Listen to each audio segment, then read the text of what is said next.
Moving on to thing number 3, Gary, and we'll get into a couple of reporting metrics here for thing 3 and 4. First one being the PPI, Producer Price Index, comes in hot.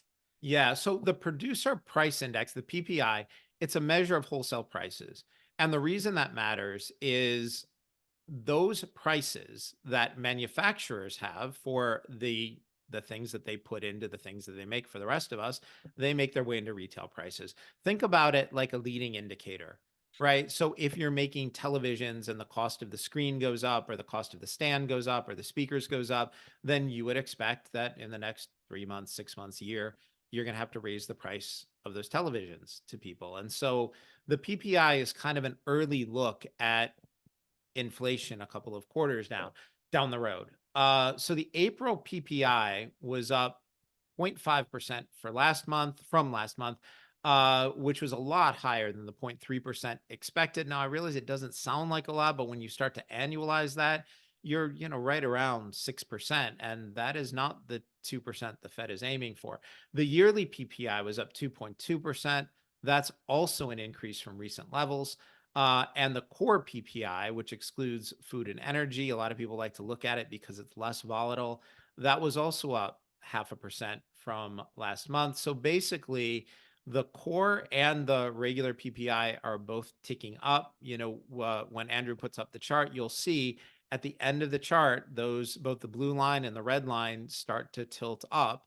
And that's because we're getting more inflation, not less. With that being said, Gary, do you think there is a situation with inflation rising that the Fed actually raises rates again this year? So what's really interesting is it's actually become part of the conversation. And we've talked about this before. We came into 2024 with people expecting 6 rate cuts. So that's a total of 1.5%. And they thought the first rate cut would come in either January or March. And then, a couple months ago, people came around and deep knowledge investing, we were out telling people, no way, not going to happen. Take the under on that. Expect higher for longer.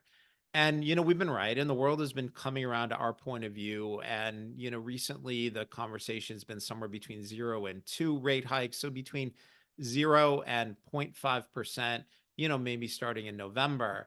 And that seemed to make sense. But now there have been a couple of Fed governors who've come out and actually started to talk about the possibility of having to raise rates later this year. Now, do I think it's going to happen? No, I don't. I think the Fed is most likely to hold rates stable into the June meeting. And then, once we get to like the September and November meetings, we're right around the election. And it's important for the Fed to try to appear like they're not politically motivated. You change rates up or down just before the election, and there will be allegations that, they're trying to help one party or hurt the other party, depending on what they do. I think the Fed is most likely to stay put right now. The conclusion on all this is higher for longer, still with no near-term rate changes. Now, new data, we could change our mind on that, but that's my call on this for right now. Sounds good. And just to note for Gary, it's May 20th, 2024 for anybody that may be pulling this up from in a future date.